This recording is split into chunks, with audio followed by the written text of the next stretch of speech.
Good morning बच्चों, आपका हमारे YouTube channel the growth Guru maths academy में स्वागत है। हमारा सब्जेक्ट है 12th क्लास यूपी बोर्ड अर्थशास्त्र। चैप्टर लास्ट है ये अर्थशास्त्र का, खुली अर्थव्यवस्था समष्टि अर्थशास्त्र। तो इस चैप्टर में पहला क्वेश्चन है, ब्याज दरें विनिमय दरों को किस प्रकार प्रभावित करती हैं। यानी कि जो ब्याज दरें होती हैं वो विनिमय दरों को किस तरीके से प्रभावित करती हैं। तो विनिमय दरों के निर्धारण में ब्याज दर एक महत्वपूर्ण कारक होता है। जब भी हम विनिमय दरों का निर्धारण करते हैं तो ब्याज दर क्या होता है, महत्वपूर्ण भूमिका अदा करता है। क्यों करता है? किसी देश की आंतरिक ब्याज दर में वृद्धि होने से, जब किसी भी देश की आंतरिक जो ब्याज दर है उसमें वृद्धि होगी तो घरेलू मुद्रा के मूल्य में वृद्धि होती है। विदेशी मुद्रा बाजार, नेक्स्ट क्वेश्चन, विदेशी मुद्रा बाजार में मुद्रा के अवमूल्यन और अवमूल्यन का अर्थ स्पष्ट कीजिए। अवमूल्यन क्या होता है?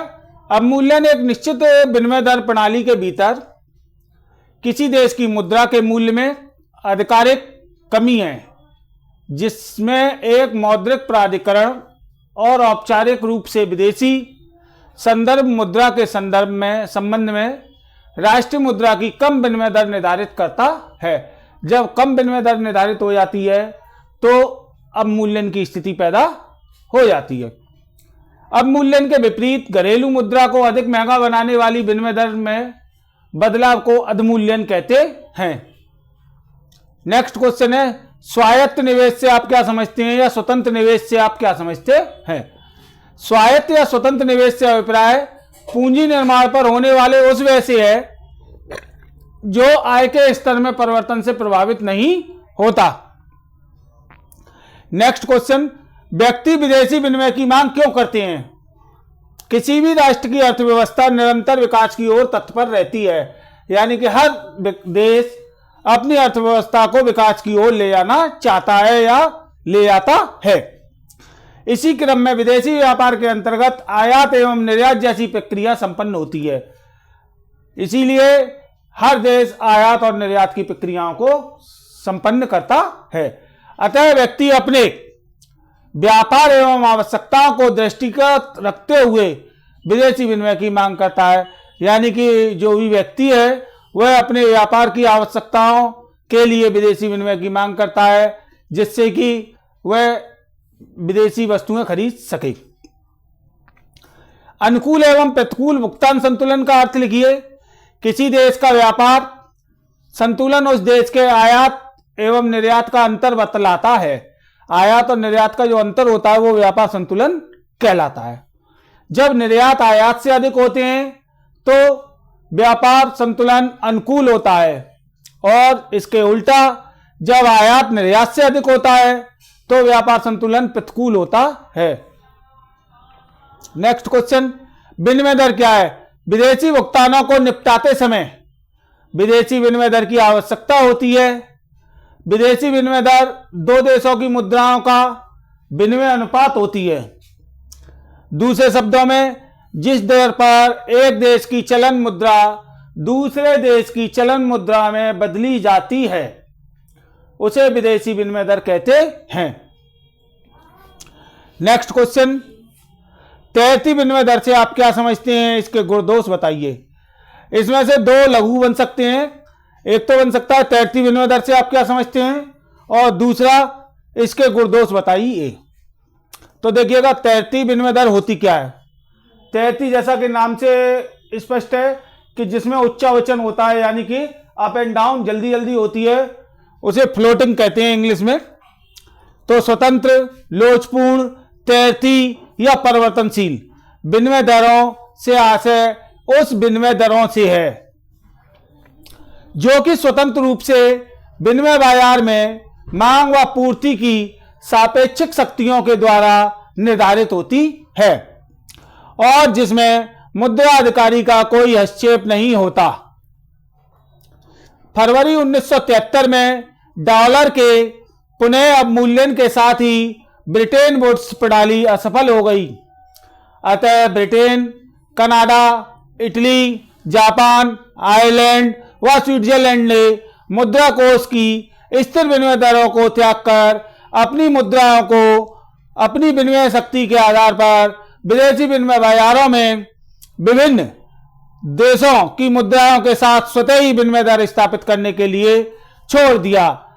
इस तरह तैरती हुई या परिवर्तनशील विनिमय दरें स्थापित होने लगी।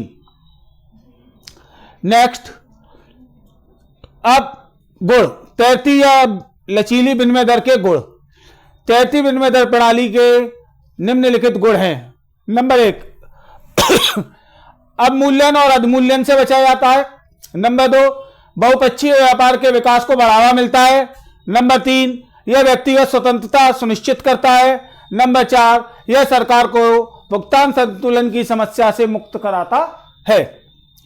दोष, तैरती विनिमय दर प्रणाली में निम्नलिखित दोष पाए जाते हैं। जब पैसे के मूल्य में ज्यादा अप एंड डाउन होता है तो सबसे पहला प्रभाव पड़ता है विदेशी व्यापार पर प्रभाव पड़ता है, क्योंकि जब हम सौदा ऑर्डर देंगे और तुरंत, जैसे कि सोने के भाव में आपने देखा होगा अप एंड डाउन बहुत जल्दी जल्दी होता है, उसी तरीके से विदेशी व्यापार पर प्रभाव पड़ने लगेगा तैरती विनिमय दर प्रणाली से। एक अर्थव्यवस्था को एक मुद्रास्फीति उत्पन्न करती है। मुद्रास्फीति हो जाएगी जब ज्यादा अप एंड डाउन होगा। तीसरा, तैरती विनिमय दरें अस्थिरता एवं अनिश्चितता की स्थिति पैदा करती हैं।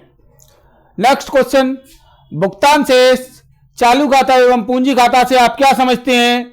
भुगतान शेष की संरचना में दो प्रकार के खाते सम्मिलित होते हैं, चालू खाता और पूंजी खाता। चालू खाता, चालू खाता वह खाता है जिसमें वस्तुओं और सेवाओं के आयात और निर्यात एवं एक पक्षीय भुगतानों का हिसाब किताब रखा जाता है। मदें, चालू खाते की मदें हैं। नंबर 1, दृश्य वस्तुओं का निर्यात व आयात। नंबर 2, अदृश्य मदें। अदृश्य मदों में क्या क्या है? यात्रियों का खर्च, व्यापारिक उपक्रमों की सेवाएं। व्यापारिक उपक्रमों की सेवा में हम यातायात, बीमा, निवेश, आय, सरकारी लेन देन, विशेषज्ञों की सेवाएं रख सकते हैं। और नंबर 3, एक पक्षीय अंतरण। पूंजी खाता, पूंजी खाता पूंजी सौदों, निजी एवं सरकारी पूंजी अंतरणों और बैंकिंग पूंजी प्रवाह का रिकॉर्ड है। इसमें जो मदें शामिल होती हैं वो 4 मदें होती हैं। नंबर 1, सरकारी सौदे। नंबर 2, निजी सौदे। नंबर 3, विदेशी प्रत्यक्ष विनियोग। और नंबर 4, पोर्टफोलियो का विनियोग। इसके अलावा भी भुगतान शेष की अन्य मदें हैं जो निम्नलिखित हैं। नंबर 1, भूल चूक। और नंबर 2, सरकारी रिजर्व आदि। नेक्स्ट क्वेश्चन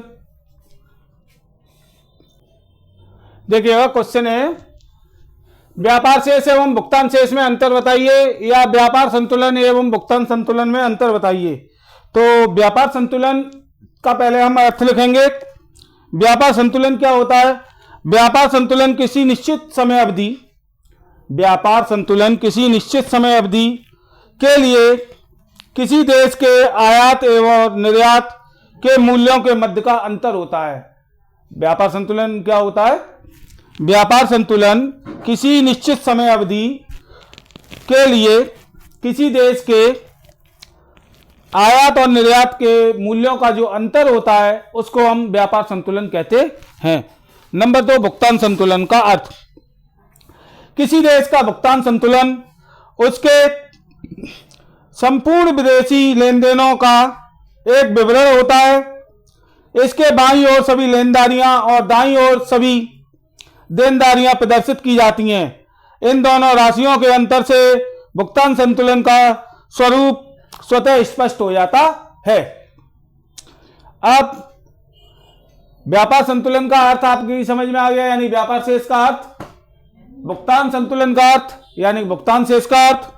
अब पढ़ते हैं भुगतान शेष और व्यापार शेष का अंतर। तो पहले व्यापार शेष के अंतर क्या होते हैं? नंबर 1, केवल दृश्य आयातों एवं निर्यातों की गणना की जाती है व्यापार शेष में।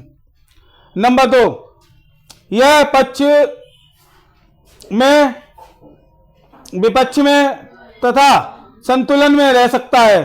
पक्ष में भी रह सकता है, विपक्ष में भी रह सकता है और संतुलन में भी रह सकता है। यह भुगतान संतुलन का एक अंग मात्र है। नंबर 4, यह देश के आर्थिक संबंधों तथा आर्थिक समृद्धि का सही सूचक नहीं है। ऐसे भुगतान संतुलन में पहला, आयात तथा निर्यातों दृश्य व अदृश्य दोनों तरीके के शामिल किए जाते हैं। नंबर 2, यह सदैव संतुलित रहता है, यानी कि उसमें एक पक्षीय, दो पक्षीय, एक पक्षीय, विपक्ष और संतुलन तीनों में रहता था, यह खाली संतुलन में रहता है।